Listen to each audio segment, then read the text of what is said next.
Hello everyone. Welcome to Daily News Pulse of 26th May 2026.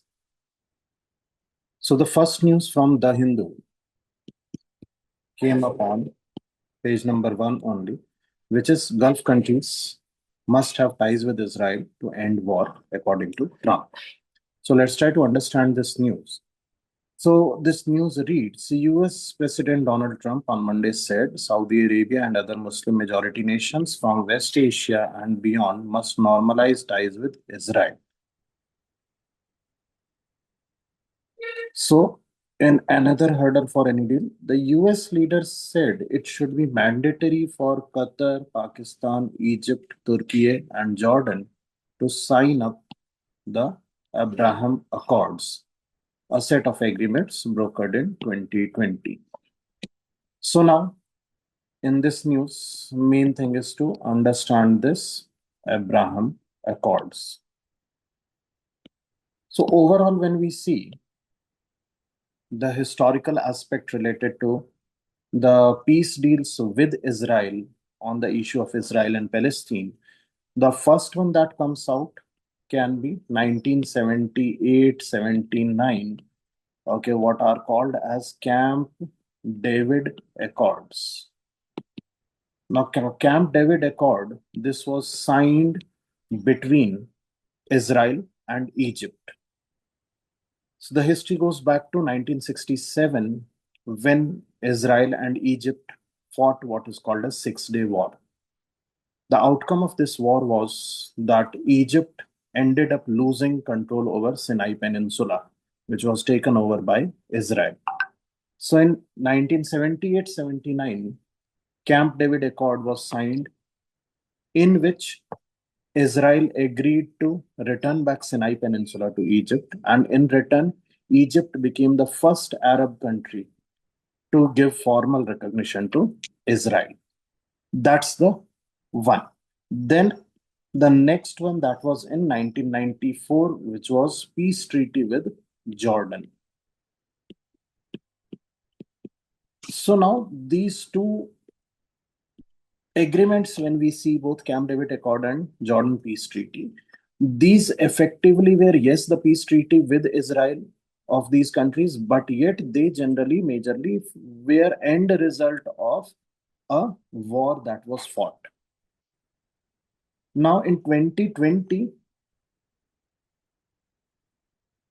US negotiated series of agreements, okay, during the peacetime itself in relation to Israel's relationship with other countries. And in this, so Abraham Accord now, Abraham Accord, this is series of agreements in 2020, in which the first deal that happened was between USA, Israel, and UAE, where UAE now gave official recognition to Israel as a nation. On that was added later Bahrain. Later it was expanded. So expansion was with respect to two countries, that is Sudan and Morocco. And very recently in 2025, Kazakhstan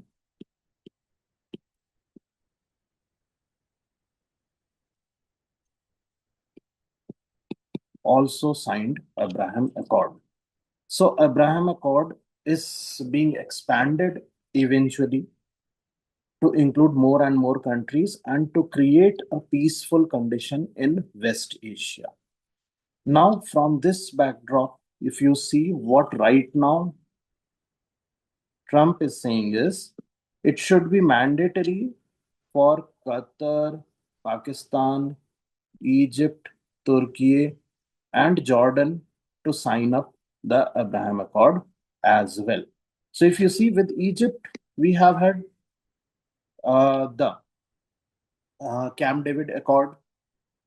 Similarly, with Jordan, already there is a peace treaty, but I told that this is basically these were the end results of a war, aggressive war which was fought. So now the peacetime accord, which is there, which is Abraham Accord, US wants these countries also to be signing the Abraham Accord. So that is what is in relation to this particular news, the first news which was there. Then after that comes up the second news, which appeared in editorial page number 12. And so this news basically from black to gray, if we see, this is mainly with respect to the recent sample registration system SR statistical report, which was released. Now, the most recent SRS report being released, the main takeaway from this is basically the fall in the fertility in India.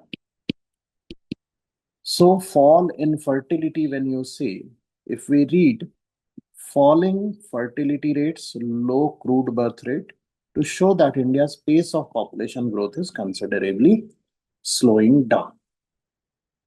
Now, with this pace coming down, if we go by certain numbers, India's TFR, total fertility rate, now has dropped to 1.9. So TFR for India now is 1.9.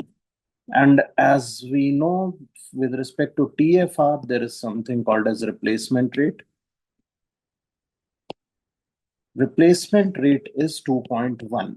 Total fertility rate, it is the total number of children that a woman gives birth to during her reproductive life cycle period.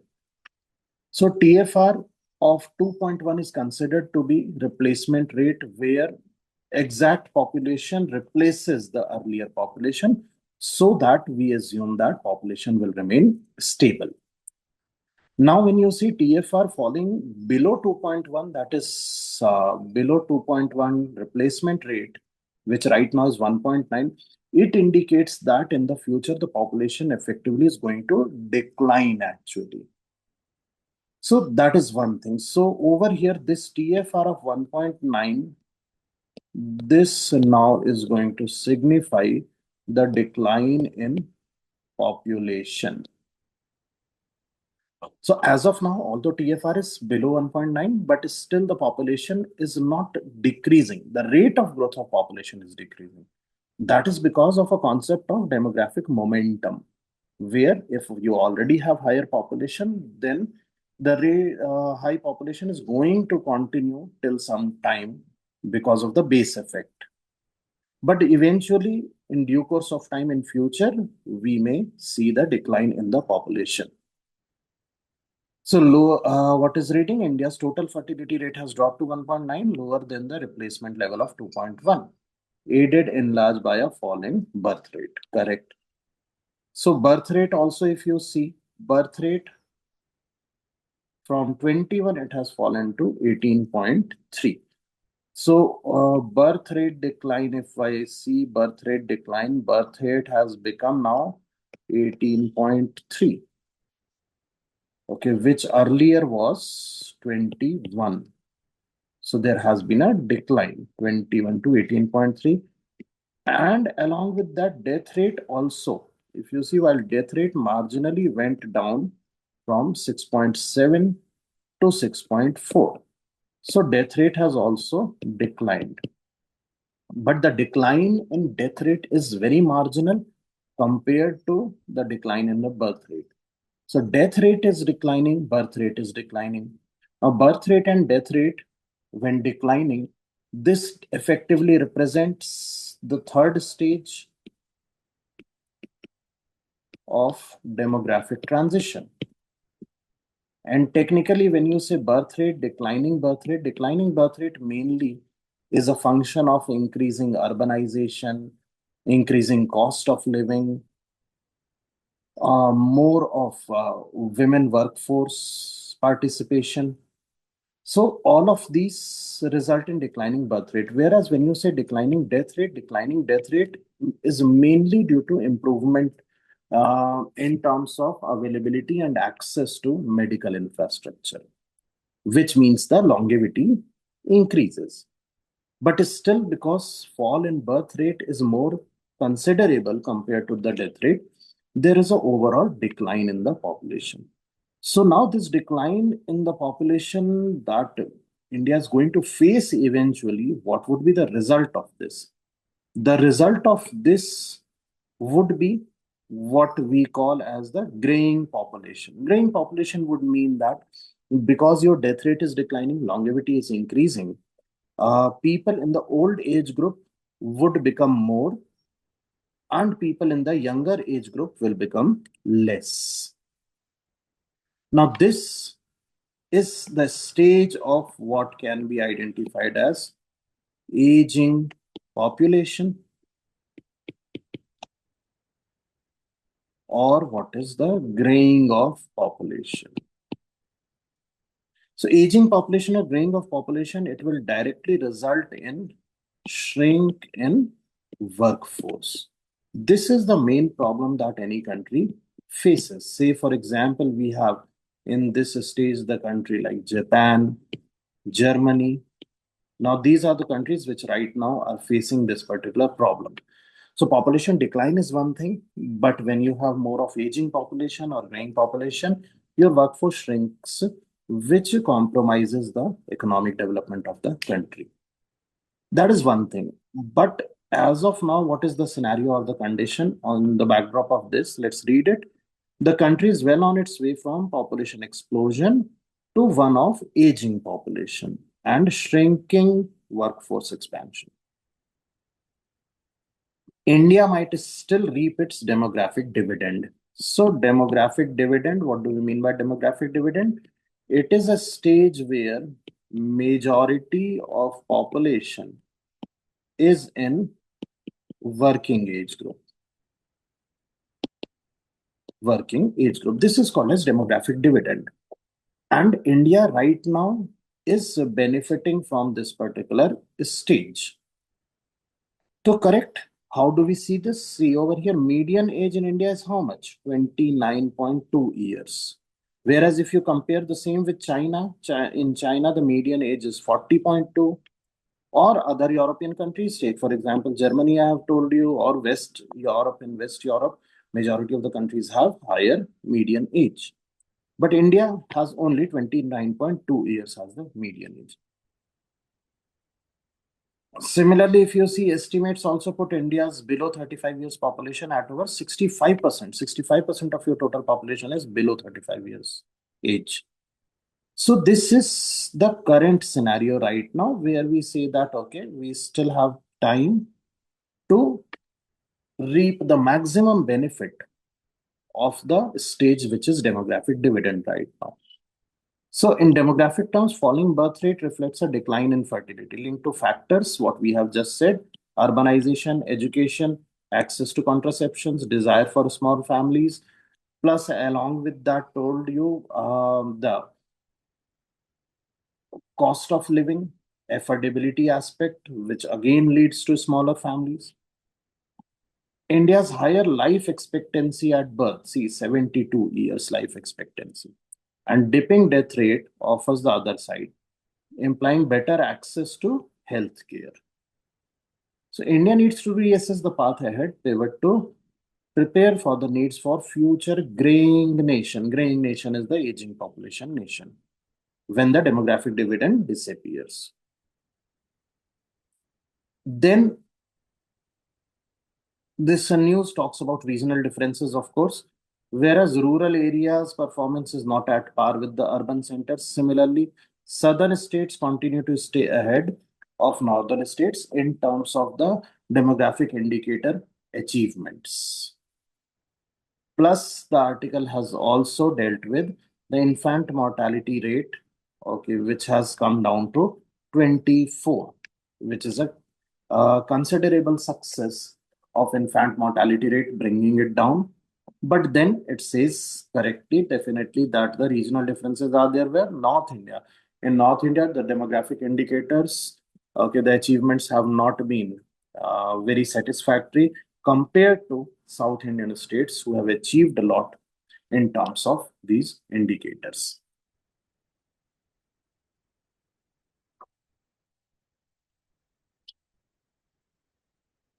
So this is the second news which we cover.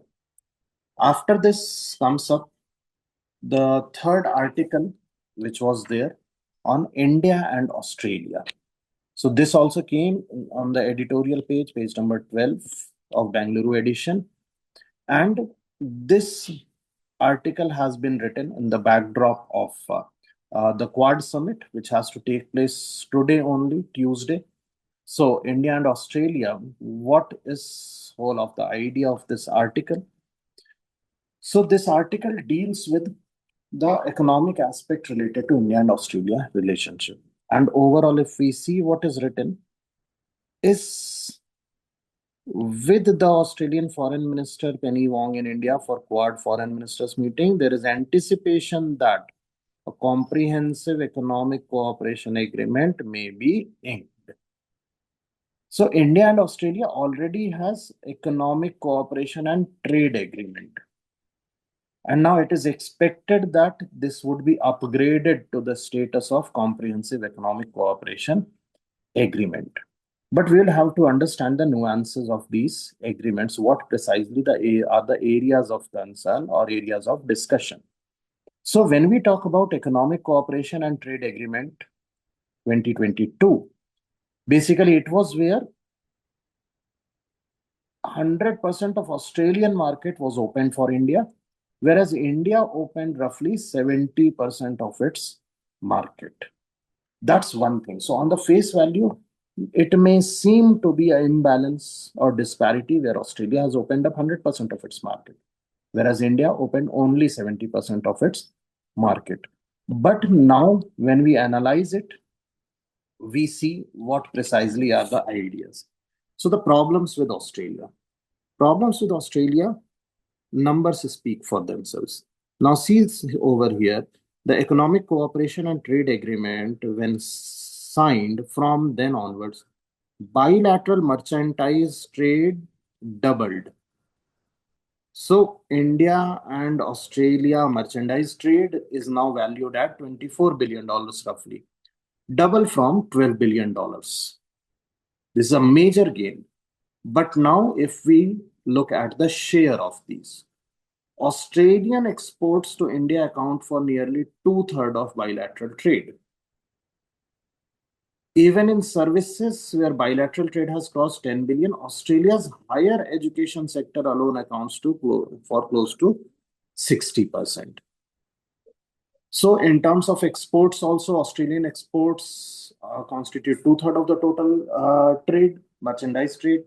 In services, which is $10 billion, 60% is only and only Australia's higher education sector opted by Indian students. In terms of investment, if you see, Indian investment in Australia is how much? 32 billion. Australia's investment into India is 18 billion.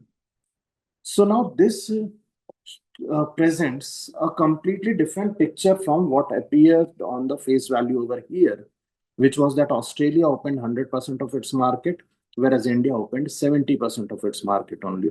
Despite that, okay, there is this imbalance in terms of bilateral trade that we figure out. So this part tells us the imbalance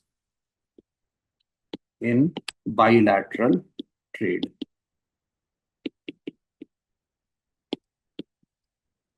So that is one thing.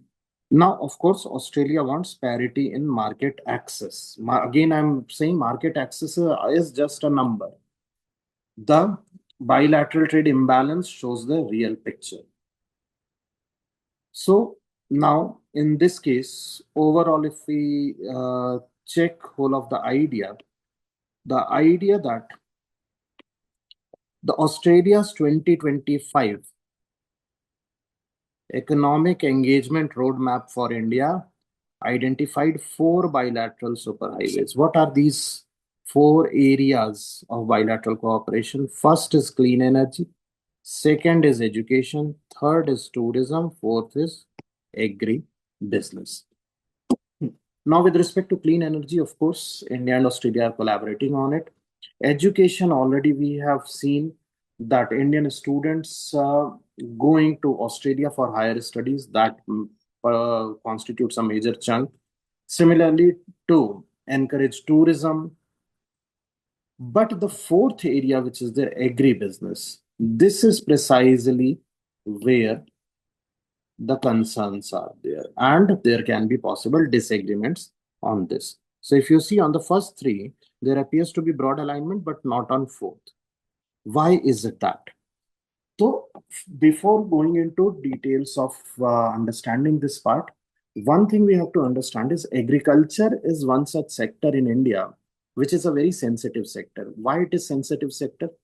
Because almost half, more than half of India's working population, first of all, is engaged in agriculture and allied activities. That's the first thing. Secondly, compared to Australia, definitely agricultural sector contribution to India's GDP is also significantly higher. So that is where for India, agricultural sector is very, very sensitive sector. So any agreement that comes on agriculture, that needs to be relooked from our lens, not from Australia's lens. So keeping this in mind, if we see, India has restricted access to its agricultural market in nearly all its major trade agreements. Correct. Reason I told you.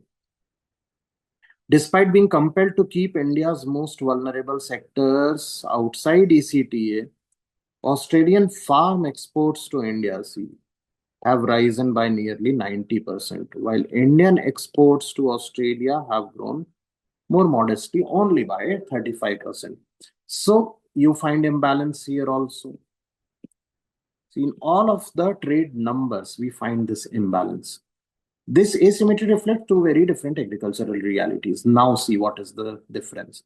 Average Indian farm is how much? 0.73 hectare, whereas average Australian farm is around 1400 hectares. First difference, if you see, farm size. Secondly, agriculture contributes around 60%, 16% to India's GDP, but 2.5% to Australia's GDP. This is second difference. So if you see for Australia and Australian economy, agriculture is not one such sector which is contributing much to its GDP. But at the same time, for India, it is very important. I told you, one, that is contribution to GDP. Second, the proportion of our working population engaged in this sector. That makes agriculture sector what?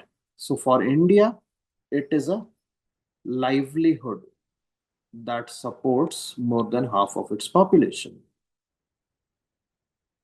Correct? So the notion of level playing field between these two systems is hence a misframing of the problems. So the basic idea what is being said over here and is India and Australia. Okay, there are stark differences in agricultural sector. Okay, first, of course, the significance of these sectors to these two economies. That's one thing. Secondly, apart from that, of course, yes, the technological aspect where in Australia's agricultural sector would be technologically more advanced, whereas Indian farmers still would be facing challenges with respect to the technology, agricultural technologies available in the country. So that's one thing. So now, what is the solution part to this? Because of course, now if you see, Australia would be pushing in for parity in the access to the market. It will say we also want 100% access to Indian market. Okay. On the other hand, India wants to protect its agricultural sector, which cannot compete with the agricultural sector of Australia for sure. So what's the middle path? The middle path has to be found where it should be a win-win situation. What is that? So using agriculture as an opportunity, this is what we are talking about, a win-win situation, not a zero-sum game. And so what is that? The two countries need not to become a zero-sum game. Agriculture can become a sector through which India converts Australia's demand for market access into a broader opportunity for institutional cooperation and investment. So that is where we are saying that these are low-hanging fruits. Low-hanging fruits, what are these low-hanging fruits? in all of this discussion. First, that the future of India-Australia agricultural trade must depend less on tariff concession and more on mutual recognition of biosecurity and phytosanitary standards. So when we say for example, organic product arrangement, okay, we can have so phytosanitary measures where standardizations, okay, standardization with respect to food exports and protecting one country from the imports which may be harmful for your population. That is phytosanitary measures. So in that case, digital certification can be one, quarantine protocols can be another, regulatory alignment can be third. So in which, if we work on this, see, phytosanitary measures or standards are one of the roadblock always for Indian farmers. Because whenever Indian farmers are exporting their products to any market abroad, okay, these measures are invoked and the imports are not allowed, which is related to basically this quality and standard. So a lot of country adopts protectionism in garb of these phytosanitary measures. So now India and Australian government together should work on easing out and making things easier. And if that happens, Indian farmers would find it easy access to the Australian market for their products. That's one thing. Second low-hanging fruit we are talking about is Australia's strategic opportunity in India may lie beyond agricultural commodity and in exporting the system that makes agriculture possible. This is the technology part, and this is the low-hanging fruit for Australia. We are saying that rather than pushing for greater market access and pushing your agricultural commodities in the Indian market, what you can sell actually and what is a ready market in India are agricultural technologies in which you have already have advanced technologies. So you should look at that particular sector and market access in India rather than pushing more and more for a market for agricultural commodity. So that is where, with respect to Australia, if we see precision farming technology, cold chain infrastructure, water management expertise, climate adaptation practices, that is where India needs technologies. You see, India loses anywhere from 15 to 35% of its agricultural output to pest diseases and post-harvest inefficiencies. Australia has experience in all of this. Given the geographical conditions of Australia, with droughts, with heat extremes, water scarcity, and still Australia managing to advance its agricultural sector, those expertise, that knowledge, those technologies, it can find a market in India. And that would be a low-hanging fruit for Australia. So the two low-hanging fruits were, okay, one we are talking about if we are dealing with the market parity, market access parity should only be effective, okay, when you have eased out phytosanitary measures and clear regulations which are there through which Indian farmers will get access to Australian markets better. And secondly, for Australia, the low-hanging fruit is where instead of pushing for an agricultural commodity market, okay, you push and you get the access with respect to the technology, agricultural technology. And that's where we are saying that agriculture is too politically important in India to be treated as just another line item in trade schedule. Equally, it is too economically important to be left outside bilateral trade. So we are saying that there should not be a complete blanket protectionism with respect to agriculture. Okay, it should find a place in bilateral trade agreements, but with a very focused approach on what we want to achieve from these bilateral trades. So rather than making new FTA one of the absolute symmetry in market access, India and Australia should make it an agreement based on complementarity. So this is what this article has been talking about. So overall takeaway from this article is what? The takeaway from this article is that the India, Australia, bilateral trade. So bilateral trade is imbalanced. Imbalance from two perspective. First, from with respect to market access, definitely Australia will have the complaint that we have lesser share of market access with only 70% of Indian market access.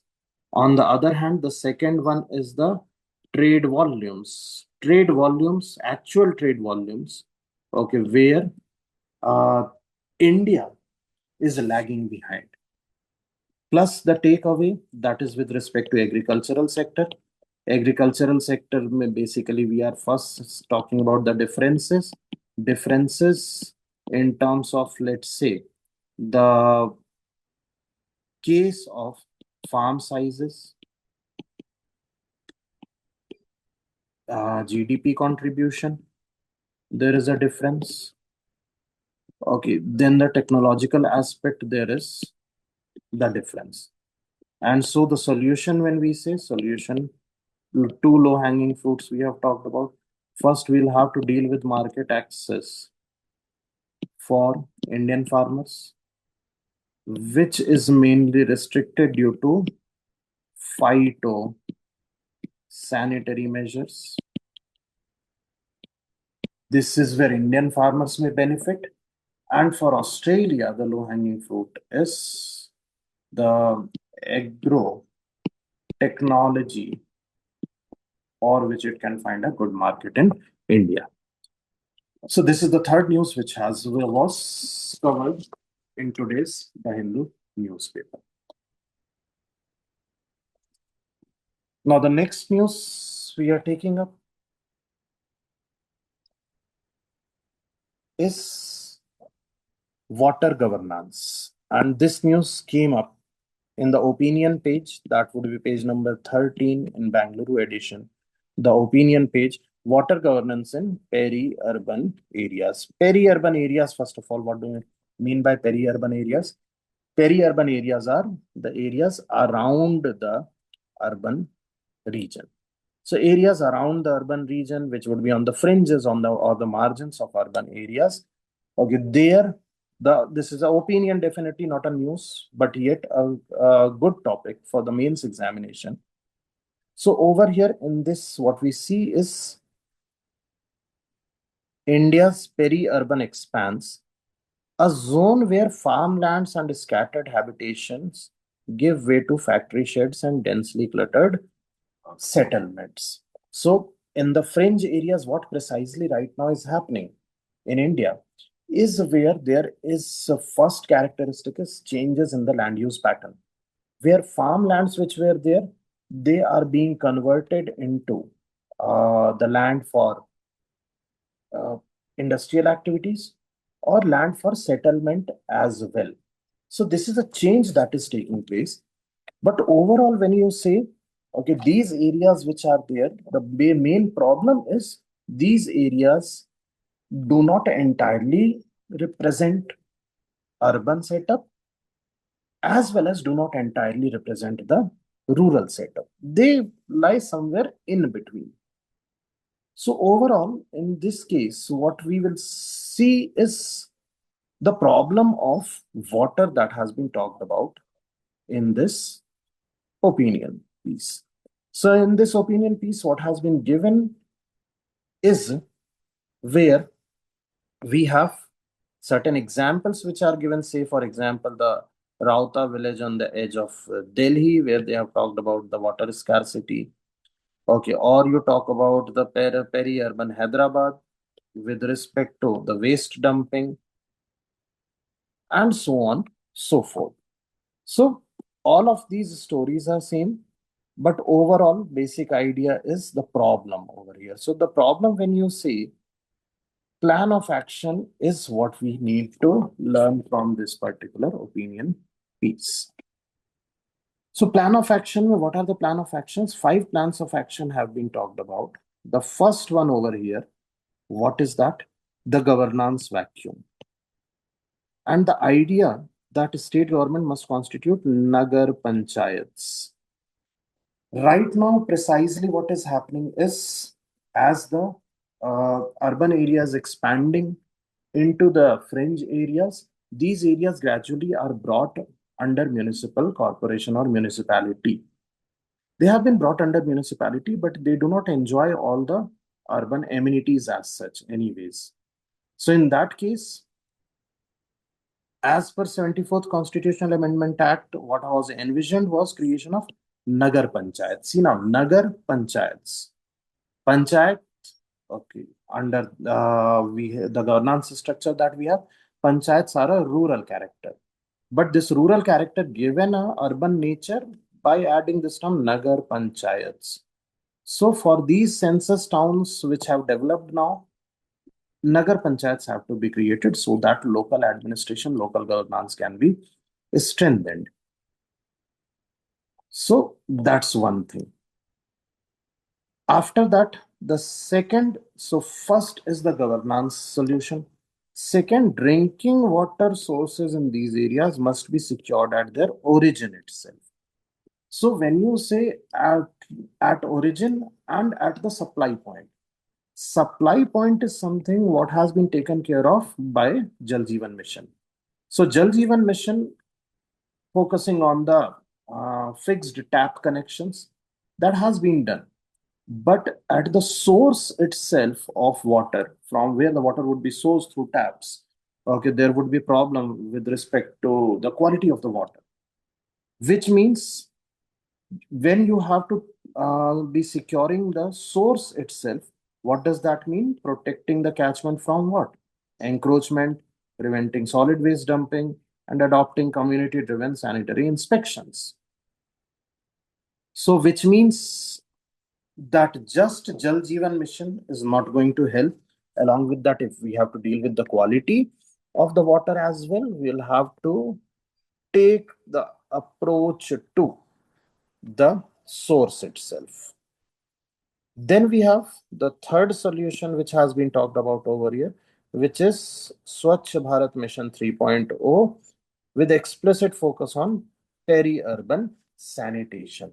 So third part which has been taken up has been sanitation in the peri-urban areas, and sanitation in the peri-urban areas with respect to fecal sludge treatment plants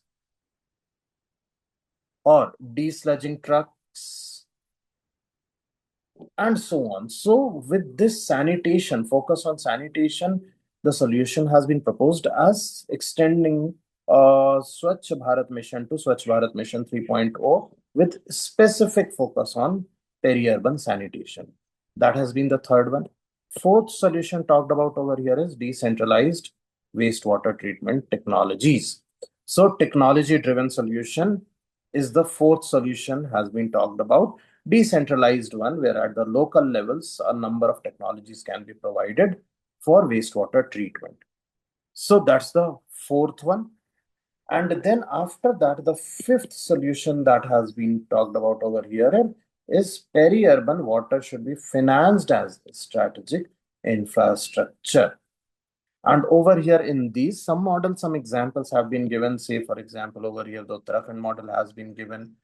So financing the water sector in the peri-urban areas, that is what has been dealt with. So if I go with the solution part, five-fold solution, the first deals with the governance structure that needs to be strengthened. The second one was drinking water focus, drinking water at source. Third one has been talked about, okay, which is now related to sanitation. So third is sanitation. Likewise, fourth is technology at localized level. And fifth is finance. So these five-fold solutions have been talked about in this opinion piece with respect to the water problems and water governance in peri-urban areas. So that is the one thing that we will have to check with respect to this particular opinion peace. So these have been all the major news that we need to cover from 26th May 2026, The Hindu newspaper. So that's it for today's Daily News Pulse.